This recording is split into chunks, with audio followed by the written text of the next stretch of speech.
Hello friends, नमस्कार। आप देख रहे हैं geography study GK by SR Sevda. मैं हूं एसआर सेवदा। सभी को नमस्कार। आज आपके सामने ज्योग्राफी के मैटर के लिए ये चैनल बनाया गया है और इसके अंदर कुछ राजस्थान हिस्ट्री का पार्ट भी जोड़ा जाएगा। तो राजस्थान ज्योग्राफी हम देख लें, इंडियन ज्योग्राफी हम देखें, वर्ल्ड ज्योग्राफी हम देखें, कोई सी भी ज्योग्राफी की अगर हम बात करते हैं तो उसके लिए सबसे पहले हमें ज़रूरी है कि उसकी जो भौतिक संरचना होती है या उसकी उत्पत्ति हुई है वो कहाँ से हुई है। जैसे कि मान लो कि मैं बात करता हूँ आपके सामने राजस्थान ज्योग्राफी की। अब आप सभी को विदित है कि आप सभी ने इतना देख रखा है कि राजस्थान का अक्षांशीय विस्तार क्या है, देशांतरीय विस्तार क्या है, सभी को पता है। लेकिन कई स्टूडेंट्स ऐसे हैं जिनको ये नहीं पता है कि सर अक्षांशीय विस्तार और देशांतरीय जो विस्तार है ये कैसे निकल के आया, पहली बात। दूसरी यही कि सर जो अक्षांशीय और देशांतरीय इसमें विस्तार निकल के आया, तो राजस्थान का जो अक्षांशीय विस्तार है, देशांतरीय विस्तार है, अगर हम इनकी बात करें जो अक्षांश और देशांतर कैसे बने, इस बात को लेके बहुत सारे स्टूडेंट ऐसे हैं जिनके मन में ये लॉजिक ही बना रह जाता है कि ये बने कैसे। हालांकि रटते सभी हैं। जैसे कि मान लो राजस्थान का अक्षांशीय विस्तार 23 डिग्री 3 मिनट से 30 डिग्री 12 मिनट है, तो हमें पहले इस बात की जानकारी होनी चाहिए कि जो 23 डिग्री 3 मिनट है ये नॉर्थ है साउथ है, पहली बात। दूसरी बात हम ये करते हैं कि जैसे कि मान लो राजस्थान ज्योग्राफी की बात करते हैं तो आप सभी ने देखा भी है, आप सभी ने पढ़ा भी है, बुक्स वगैरह में पढ़ा है सब, यानी कि हर स्टूडेंट्स अपनी अपनी तरफ से पढ़ने की पूरा प्रयास करते हैं। तो मेरा मकसद यहाँ पे ये बताना है कि जो राजस्थान की ज्योग्राफी हम स्टार्ट करने जा रहे हैं तो उससे पहले ये तो हमें पता होना चाहिए कि जो राजस्थान की ज्योग्राफी है वो वास्तव में उसकी उत्पत्ति कहाँ से हुई, राजस्थान कहाँ से निकल के आया। तो हम सभी को पता है कि जो राजस्थान राज्य है वो भारत का एक हिस्सा है, ठीक है। दूसरी बात हम ये करते हैं कि जो भारत का तो जो हिस्सा है, लेकिन भारत किसका हिस्सा है फिर, तो इसकी हम बात कर लेते हैं कि जैसे कि मान लो आप सभी को पता है कि यहाँ से जो इसका दक्षिणतम बिंदु है और उत्तरीय बिंदु है। अब कईयों के सामने ऑप्शन ये आता है कि सर 23 डिग्री 3 मिनट ये नॉर्थ है या साउथ है, ठीक है। ऊपर की बात करते हैं हम राजस्थान के उत्तरी स्थिति की बात करते हैं तो ये आ जाती है जैसे कि मान लो 23 डिग्री 3 मिनट से 30 डिग्री 12 मिनट इसका अक्षांशीय विस्तार आ जाता है। तो सर ये अक्षांशीय विस्तार हुआ कैसे।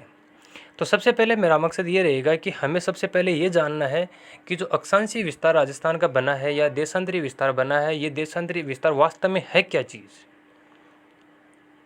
अगर इस मैटर को हम कुछ 20 मिनट या 30 मिनट या 40 मिनट तक हम इस मैटर को समझ लेते हैं तो आपको कभी भी राजस्थान का अक्षांशीय विस्तार देशांतरीय विस्तार हो, चाहे भारत का हो, चाहे विश्व में किसी भी क्षेत्र का अक्षांशीय देशांतरीय विस्तार हो, आपको इस चीज़ में कभी भी कंफ्यूज होने की ज़रूरत नहीं रहेगी।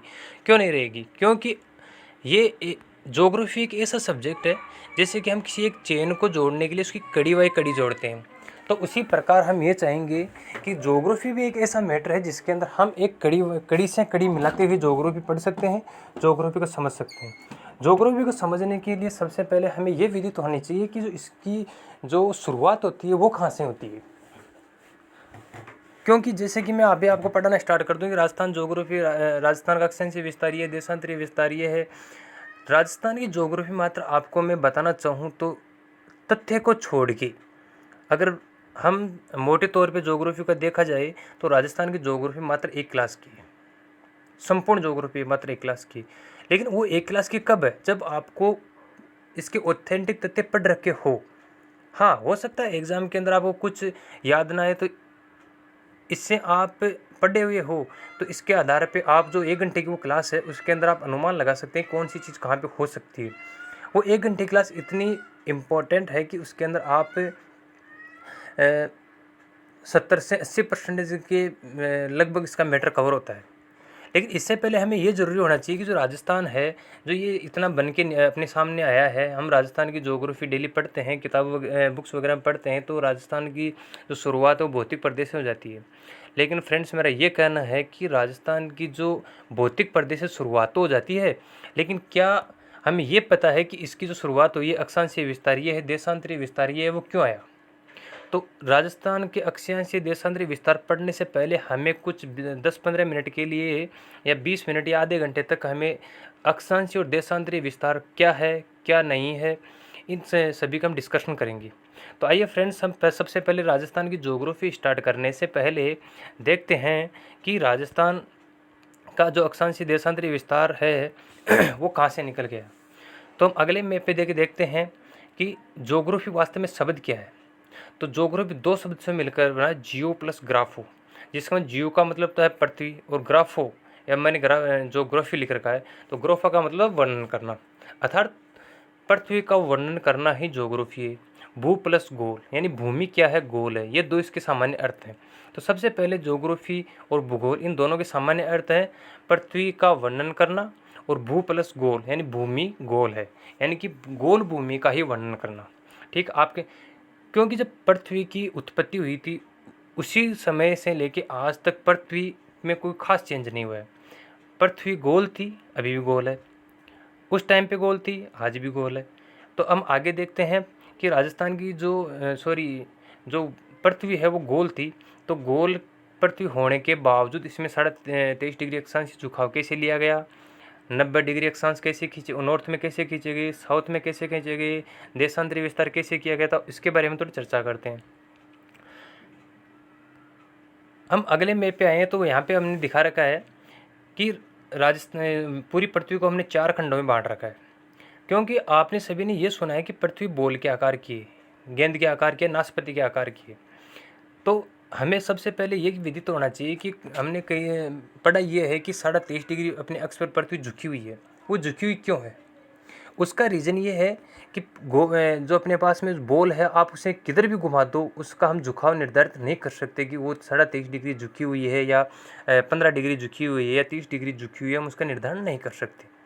तो उसका निर्धारण पृथ्वी का जब ये निर्धारण किया गया तो विद्वानों के सामने बहुत सारी सी समस्या विकट उत्पन्न हो गई कि एक तो सूर्य की किरणों का तिरछापन, पहली बात।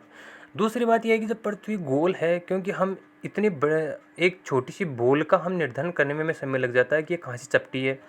तो उसी प्रकार पृथ्वी तो एक बहुत बड़ा विशाल पिंड है, तो उसके बारे में हम जहाँ पर चपटी है वहाँ पर भी अगर पहुँच जाते हैं तो हमें वो गोल थोड़ी दिखाई देगी, हमें वो वैसे ही दिखाई देगी। तो इसके लिए क्या किया विद्वानों ने, जब इसकी शहर की पृथ्वी की शहर की इसका भ्रमण किया तो जब कई विद्वान ध्रुव तक पहुँचे तो उन्होंने सोचा कि इसका नॉर्थ बिंदु, इसका एग्जिट कहाँ आएगा। अभी तो अपने पास में बहुत सारी तकनीकी, उस टाइम पे इतनी तकनीकी भी नहीं थी। तो इसके लिए उन्होंने क्या किया, जब ध्रुव पे पहुँचे तो जब वो उत्तर की ओर देख रहे थे तो उन्हें एक ध्रुव तारा नजर आया। उस ध्रुव तारे से जब उसका मिलान किया गया तो पृथ्वी का जो ये पिंड है इसके बीचों बीचों आधार तल उससे काटता हुआ निकल रहा था। पहली बात तो ये सामने आई। दूसरी बात अपने सामने ये निकल के आती है कि जो 90 डिग्री है और नॉर्थ में 90 डिग्री साउथ में, इसके बीच में क्या हुआ कि दोनों हिस्सों में बर्फ जमी हो रही थी और सूर्य क्या है कि अपने स्थान से कुछ उत्तर जा रहा था, कुछ दक्षिण में जा रहा था। तो दो चीज़ें वैज्ञानिकों को सामने उभर कर आई। तो इन्होंने एक तो आधार बनाया ध्रुव तारे को, दूसरा इन्होंने आधार बनाया सूर्य को, क्योंकि आप सभी को पता है कि जो सूर्य की सूर्य है अपने, वो मकर रेखा और कर्क रेखा के बीच में भ्रमण करता है। ठीक है, ये आ गई आपकी कर्क रेखा 23.5 डिग्री, ये आ गई आपकी मकर रेखा। तो ये रेखाओं का निर्धारण तो बाद में हुआ, लेकिन इन्होंने सोचा कि ऐसी क्या विषय वस्तु रही होगी जिससे कि हम इसका निर्धारण कर सकते हैं। तो इन्होंने क्या किया कि कर्क रेखा और मकर रेखा का निर्धारण तो बाद में किया, लेकिन इन्होंने ध्रुव तारे के साथ से और जो सूर्य था उसके खिसकाव के कारण इन दोनों को मिलाया तो इनको पता चला कि पृथ्वी अपने जो अक्ष पर है 90 डिग्री, जो इसका ध्रुव है वो कुछ 23.5 डिग्री के लगभग झुका हुआ है ध्रुव तारे से। किससे? ध्रुव तारे से।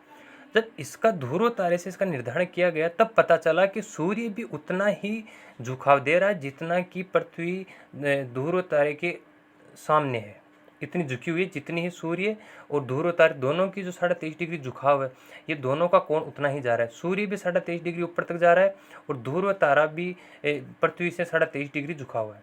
तो इन दोनों के मिलान से पृथ्वी जो अपने 90 डिग्री ध्रुव इसका निर्धारण हुआ। 90 डिग्री ध्रुव का निर्धारण होने के बाद विद्वानों ने क्या किया, ये देखा कि ये दोनों चीज़ें तो हमारे सामने निर्धारण होकर आ गई। ठीक है, दूसरी बात उनके सामने आती है कि अब इसका विभाजन कैसे करें? तो हम सभी को विदित होना चाहिए कि जो एक वृत्त होता है वो पूरे 360 डिग्री का होता है। ठीक है, हम अगले डायग्राम में इसकी बात चर्चा करते हैं। देखते हैं अगले डायग्राम में कि पूरा जो वृत्त है वो पूरे 360 डिग्री का होता है। तो अब वो क्या होता है कि 360 डिग्री का पूरा घेरा होता है, तो इन्होंने सोचा कि 90 डिग्री का हमारे सामने ध्रुव निकल के आ गया, पहली बात। ठीक है, दूसरी बात, विद्वानों ने क्या किया कि इनकी जो परिधि थी उसका भ्रमण किया, या उसको अपने अनुमान के आधार पर इसका मापन किया। तो इन्होंने जब इसका मापन किया तो जो पृथ्वी के नॉर्थ के ऊपर 90 डिग्री थी और साउथ के अंदर 90 डिग्री ध्रुव थी, उन दोनों का अगर परिधि व्यास निकाला तो उनका निकल के सामने आया 40,008 किलोमीटर। इसी आधार पर उन्होंने अक्षांशीय जो अपनी भूमध्य रेखा है, जो जहाँ पे पृथ्वी का सबसे चौड़ा हिस्सा है, उसका भ्रमण किया, तो उसकी जो परिधि निकल के आई वो आई 40,078 निकल गई। अब आप सभी को एक बात ये ध्यान रखनी है कि जो 0 डिग्री भूमध्य रेखा हम इसे मान ले एक बार के लिए, तो ये देखते हैं कि जो देशांतरीय रेखा है, जो देशांतरीय रेखा है वो जो 40 डिग्री 78 किलोमीटर की जो भूमध्य रेखा के समान जो चौड़ाई है उस पर निर्धारित होगी। ठीक है, पहली बात। दूसरी बात यह है कि जो अक्षांशीय रेखाएं हैं वो होगी, इसको हम ग्रीनविच रेखा मान सकते हैं 40,008 वाली को। तो इस पे होगी कौन सी रेखा निर्धारित? अक्षांश रेखाएं। इस पे होगी अक्षांश रेखा निर्धारित और इस पर होगी देशांतरी रेखा निर्धारित। क्यों? क्योंकि जो देशांतरी रेखा है वो उत्तरी ध्रुवों को दक्षिण ध्रुवों से मिलाएगी, तो इनकी सर्वाधिक चौड़ाई आएगी कौन सी जगह? भूमध्य रेखा की जगह। और इसी के आधार पर हम देखते हैं कि अक्षांश रेखाओं का देशांतरों के आधार पर कैसे निर्धारण किया गया। तो वो ऐसे किया गया कि जो देशांतरी रेखा तो बनाती है अर्धवृत्त और जो अक्षांश रेखाएं वो बनाती है पूर्णवर्त। तो इन दोनों के आधार पर अक्षांश रेखाओं का निर्धारण तो किया गया देशांतर ग्रीनविच रेखा के आधार पर मान सकते हैं, या इसके उत्तर से दक्षिण ध्रुव वाली परिधि के आधार पर। देशांतर रेखाओं का निर्धारण किया गया आडी रेखा बोल सकते हैं, या भूमध्य रेखा के समान परिधि के आधार पर 40,078 किलोमीटर के आधार पर इसका निर्धारण किया गया। ठीक है, आगे बात करते हैं कि इसका फिर आगे निर्धारण कैसे हुआ। आगे निर्धारण ये हुआ कि पूरे पृथ्वी का जो अक्षांशीय जो परिधि थी उत्तर से दक्षिण की ओर, तो इसकी परिधि आ रही थी 40,008। ठीक है, अब इसके आधे खंड की कितनी आएगी? 20,004 किलोमीटर। ये पूरी इसके आधे खंड की आ गई। क्यों? क्योंकि इसका अगर पूरा खंड देखा जाए तो नीचे से हमें और जोड़ना पड़ेगा। ठीक है, इसको हम हटा रखा है हमने भी, क्योंकि फिर ये जो मैंने इसकी परिधि निकाली थी, ये परिधि 40,000 कितनी थी? ये 40,008 थी। ठीक है, इसका फिर हमने अर्धवर्त कर दिया, तो इसकी सीमाएं कितनी होगी? 20,004। ठीक है, इसका हम आगे और अर्धवर्त करते हैं। ठीक है, 2 हिस्से हो गए। अब इसका हम आगे और अर्धवर्त करते हैं, तो चलते हैं। ये इसका आ गया चौथा हिस्सा। कौन सा हिस्सा है? क्योंकि चौथा हिस्सा ऐसे आ गया कि जैसे मान लो ये आधा हिस्सा भी हमने देखा था, ये आ गया, और फिर इसके 2 हिस्से नीचे आ गए। ठीक है, पूरी की कितनी थी? 40,008। आधे की कितनी हो गई? 20,004। और चौथे हिस्से की अपने सामने दूरी कितनी निकल के आ रही है? 10,002। अब हम सभी को ज्ञात है कि 40,000 में से चौथे हिस्से की 10,002 किलोमीटर दूरी आ रही है। ये दूरी कौन सी आ गई? ये दूरी आ गई यहाँ से यहाँ तक की, जो परिधि हमने देखी थी देशांतरी रेखाओं वाली। ठीक है, इसकी आ गई। अब हमें सबको विदित है कि यहाँ पर हमेशा 0 डिग्री है और यहाँ में हमेशा 90 डिग्री आता है। ठीक है, अब इसका क्या किया गया कि जो 90 डिग्री है और जो 0 डिग्री से 90 डिग्री तक का जो कोण बना, उस कोण को 90 टुकड़ों में विभाजित कर दिया गया। जैसे कि मान लो यहाँ से 1 है, 2 है, 3 है, 4 है, 5, ऐसे करके यहाँ तक 90 टुकड़े कर दिए इसके, 90 डिग्री तक 90 कर दिए। ठीक है, अब इसका क्या किया गया कि जो 90 टुकड़े किए, 90 डिग्री तक कोण बनाना था, और 90 डिग्री तक का कोण बनाने के लिए अपने पास में दूरी आ रही थी 10,002 किलोमीटर की। ठीक है, अब 10,002 किलोमीटर जो अपने पास में दूरी आ रही है, तो उसका डिवाइडेशन कैसे करेंगे? उसमें हम 90 डिग्री का भाग देंगे। 90 डिग्री का भाग देने से हमारे सामने जो दूरी निकल के आती है 111.13 किलोमीटर की, या 13 किलोमीटर की। तो ये जो दूरी है 111.13 किलोमीटर की जो दूरी है वो 2 अक्षांश रेखाओं के बीच की, जैसे मान लो कि हम इसे 0 मान लेते हैं, इसे हम 1 मान लेते हैं। ठीक है, ऊपर वाले को हम 2 मान लेते हैं। तो ये जो दूरी है वो इसकी निकल के आई है, कितनी आई है? 111.13 किलोमीटर। ठीक है, इसके आधार पर डिवाइडेशन किसका हो गया? अक्षांश रेखाओं का, कि उनके बीच की वास्तव में दूरी कितनी है। तो वास्तव में दूरी कितनी है? 111.13 किलोमीटर। ठीक है, आगे बात करते हैं।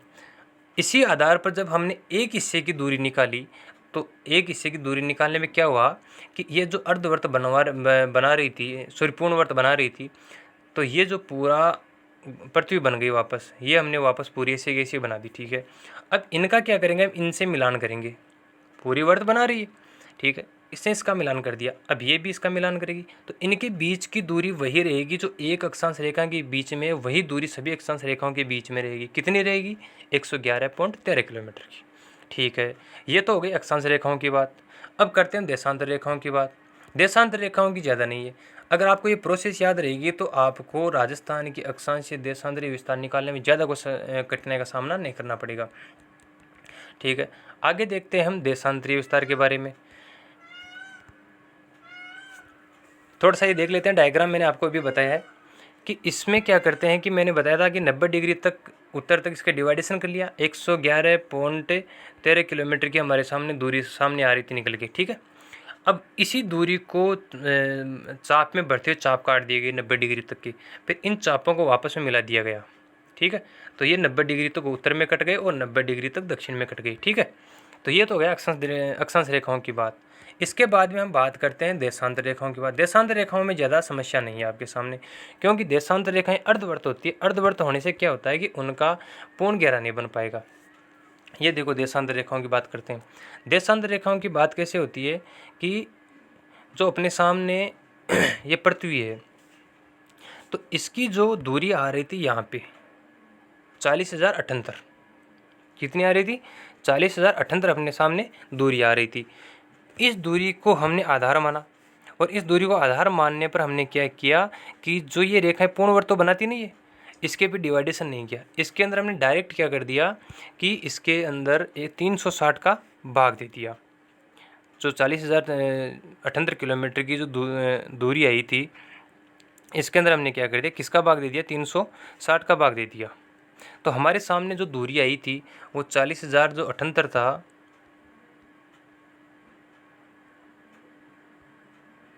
40,078। ये 40,078 क्यों था, क्योंकि 40,078 की दूरी इसलिए आई थी कि जो अक्षांशीय रेखा के आधार को मानते हुए हम इसकी अगर पूरी परिधि पे घूमे तो इसकी दूरी आती है 40,078। अब इनमें क्या है कि जो देशांतर रेखा अर्धवृत्त बना रही है, तो इस जो अक्षांश रेखाओं के लिए क्या करेंगे, जो पूर्ण जो गोला होता है वो क्या होता है, पूरे 360 डिग्री का होता है। चौथाई वाला हिस्सा 90 का, आधा हो गया इसका 180 का, और पूर्ण गोला हो गया 360 डिग्री का। तो इसमें क्या किया हमने, 360 डिग्री का डायरेक्ट भाग दे दिया। ठीक है, इस भाग देने पे इसके अंदर बीच की दूरी जो आ रही थी वो आ रही थी 111.32 किलोमीटर की। 111.32 किलोमीटर की हमारे सामने दूरी निकल के आ गई किलोमीटर में। अब इनकी जो ये दूरी है 111.32 किलोमीटर की, वो दूरी कहाँ पे है, वो दूरी है इनकी भूमध्य रेखा पे। कहाँ पे है, भूमध्य रेखा पे। देशांतरीय रेखाओं की सर्वाधिक जो मध्य की दूरी है वो कहाँ पे, भूमध्य रेखा पे सबसे ज़्यादा दूरी है, वहाँ पे 111.32 किलोमीटर है। भूमध्य रेखा से हम जैसे ही उत्तर और दक्षिण की ओर विचलन करते हैं या चलना प्रारंभ करते हैं, तो अक्षांश रेखाओं के बीच देशांतर रेखाओं के बीच की दूरी कम होती जाती है और ध्रुवों पर जाते जाते ये एक बिंदु के रूप में आ जाती है। ठीक है, तो ये तो हो गई किसकी बात, अक्षांश रेखाओं की बात और देशांतर रेखाओं की बात। इसके लिए हम नीचे चलते हैं थोड़ा सा और, तो हम ये अपने सामने जो पृथ्वी के जो डायग्राम निकल के सामने आ रहे हैं, तो इसमें नीचे देख रहे हैं साउथ जोन है, ऊपर नॉर्थ जोन है, नीचे वाला साउथ जोन नीचे चला गया तो दिख नहीं पा रहा है। तो हम ये देखते हैं इसके बीच में जो ये रेखा खींची हुई है वो है भूमध्य रेखा। इसकी जो दूरी थी पूरे परिधि की वो कितनी आ रही थी, 40,078 किलोमीटर। 40,078 में जब हमने किसका भाग दे दिया, 360 का, तो जो ये दूरी है कौन सी, जो ये दूरी है भूमध्य रेखा पे, यहाँ पे जो इनकी दूरी है वो 111.32 किलोमीटर की है। ठीक है, वो 111.32 किलोमीटर की दूरी इनकी यहाँ पे आ रही है। दूसरी बात, अब इससे जैसे हम ऊपर की ओर चलते हैं, इससे हम जैसे नीचे की ओर चलते हैं तो दूरी कम होती जाएगी। जैसे मान लो कि यहाँ पे 111.13 किलोमीटर थी, तो आगे चलेंगे फिर यहाँ पे 100 आ जाएगी, फिर 90 आ जाएगी, फिर 80 आ जाएगी, फिर यहाँ पर आते आते ये एक बिंदु के समान आ जाएगी। ठीक है, ये होगी देशांतर अक्षांश रेखाओं की हमारे सामने बात।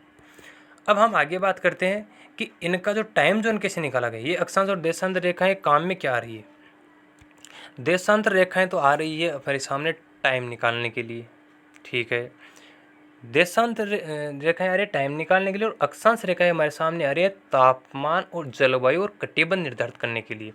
इन दोनों का अलग अलग काम है, लेकिन स्थान निर्धारण करने के लिए अक्षांश रेखाएं और देशांतर रेखाएं दोनों काम में आती है।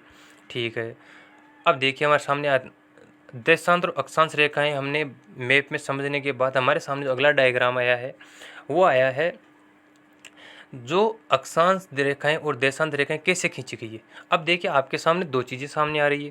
पहली बात, ये तो आ रही भूमध्य रेखा, ये आ गया आपके सामने ग्रीनविच रेखा। अब देखिए आप, जो अक्षांश रेखाएं हैं वो अपना पूर्णवर्त बना रही है, किसी भी दूसरे से वापस आके नहीं मिल रही है। लेकिन जो देशांतरी रेखा है वो अपना अर्धवर्त बना रही है, वो उत्तरी ध्रुवों से दक्षिणी ध्रुवों को मिला रही है और वापस आके नहीं मिल रही है।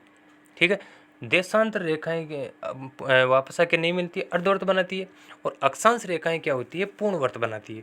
पूर्णवर्त बनाने क्या है कि ये दूसरी रेखा से नहीं मिलती, अपने में ही वापस आके मिलती है, पूरे पृथ्वी का चक्कर लगाती है।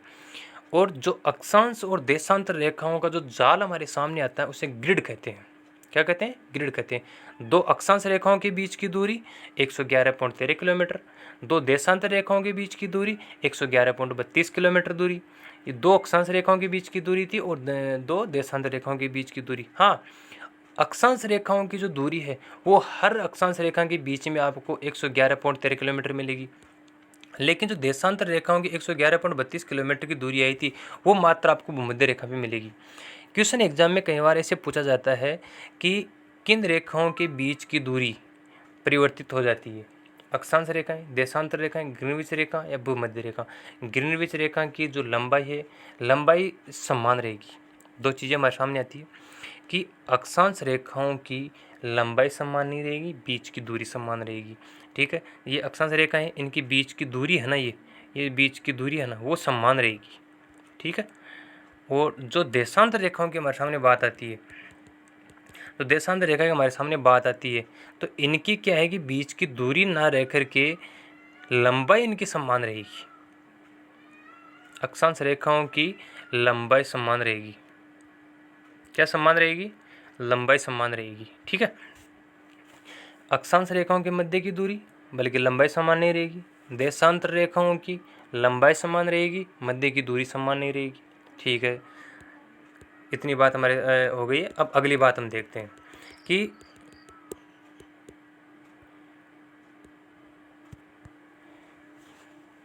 हमने अभी तक पृथ्वी के ऊपर देशांतरीय विस्तार, अक्षांशीय विस्तार, इन दोनों की बात कर ली है। अगली बात आती है कि जब इनकी बात होने के बाद में वास्तव में पृथ्वी है क्या। तो जब पृथ्वी की उत्पत्ति हुई थी इसके दो खंड थे। एक था स्थलखंड, एक था जलीय भाग। स्थलखंड और जलखंड, दो खंडों में इसको हम व्यक्त करते हैं। जो स्थलखंड था उसका नाम तो आगे चल के नाम दे दिया गया पेंजिया, और जो जलीय भाग था इसका नाम दे दिया गया पेंथालासा। ठीक है, ये पूरा जलीय भाग है और ये पूरा कौन सा है? स्थलीय भाग है। ये कौन सा है? स्थल। ठीक है, और ये कौन सा है? जल वाला भाग। जल वाला भाग को नाम दिया गया पेंथालासा और जो स्थलीय भाग था उसको नाम दे दिया गया पेंजिया। ठीक है, आगे हम बात करते हैं कि इसका नामकरण होने के बाद इससे कौन से स्थलखंड हुए जिनका हमें विभाजन करना पड़ा। ठीक है, आगे हम चलते हैं। तो इन दोनों के बीच में क्या हुआ कि कुछ प्लेटें टकराई। प्लेट टकराने से अब हम आगे अगर इसका सिद्धांत पढ़ना चाहिए तो ग्रिफिथ टेलर है, लेफन है, यानी इनके बहुत सारे सिद्धांत है। अगर वो सिद्धांत हम पढ़ने लगे तो शायद हो सकता है कि 5 क्लास तो उसी में पूरी हो जाए, लेकिन वो अपने सिलेबस के अकॉर्डिंग नहीं है। तो आगे चलते तो जो स्थलीय खंड है इसके दो विभाग टुकड़े हुए। क्यों हुए? क्योंकि गुरुत्वाकर्षण शक्ति के कारण कुछ स्थलखंड तो उत्तर की ओर खिसके और कुछ अपने निश्चित स्थान पर है। बताया जा रहा है कि जो पृथ्वी का जो स्थलीय खंड था वो जब इसकी उत्पत्ति हुई थी वो साउथ अफ्रीका के पास था। ठीक है, फिर इसका उत्तर की ओर खिसका हुआ, तो जब इसके अंदर तनाव बढ़ने के कारण इनके दो टुकड़े हो गए। जो उत्तर वाले भाग को नाम दे दिया अंगारालैंड और नीचे वाले भाग को नाम दे दिया गया गोंडवानालैंड। और जो इनके मध्य में जो पेंथालासा का जो पानी आया उसको नाम दे दिया गया टेथिस सागर। ठीक है, बीच वाले भाग को टेथिस सागर नाम दे दिया गया जलीय भाग को, और स्थलीय भाग के दो खंड हो गए अंगारालैंड और गोंडवानालैंड। ठीक है, बाकी का जो महासागर बचा था उसका नाम पेंथालासा था। उसके बाद में इसके विभाजन होने लग गए। विभाजन कैसे हुए कि अंगारलैंड गोंडवानालैंड दो भाग हो गए।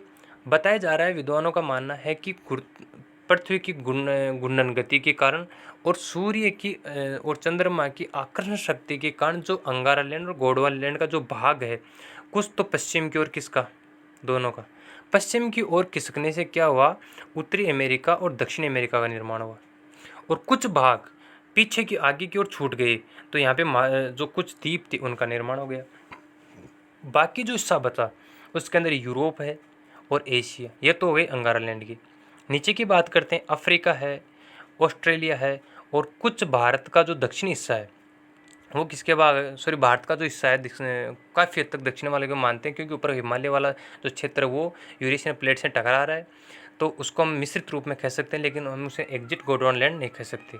और अगर लेकिन माना उसको गोंडवाना लैंड ही जाता है, यानी जो भारत का जो पूरा क्षेत्र है उसको गोंडवाना लैंड ही माना जाता है अभी, क्योंकि हिमालय की जो उत्पत्ति हुई है वो यूरोपियन और एशियन प्लेट टकराने से, सॉरी यूरोपियन और इंडो ऑस्ट्रेलियन प्लेट टकराने से हुई है। तो हिमालय जो भाग है वो भारत का है, और भारत का जो हिस्सा था वो किसका भाग था, गोंडवाना लैंड का भाग था। लेकिन अभी मिल रहा है, मिलने से हम उसको अंगारा लैंड नहीं कह सकते, तो हम उसको क्या नाम देंगे, गोंडवाना लैंड का ही भाग उसको नाम देंगे। तो ये दोनों हिस्से इधर गए, और ऑस्ट्रेलिया और अफ्रीका और भारत का जो हिस्सा था, तो ये हिस्सा किसका रह गया, गोंडवाना लैंड का।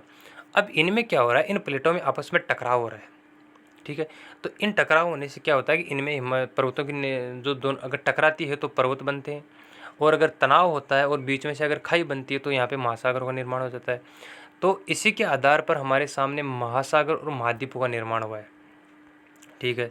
आगे हम बात करते हैं कि जो महाद्वीप और जो महासागर बने हैं, महाद्वीप और जो महासागर बने हैं, 7 महाद्वीप है, और मोटे तौर पे 4 महासागर माने जाते हैं, इनकी उत्पत्ति हो गई।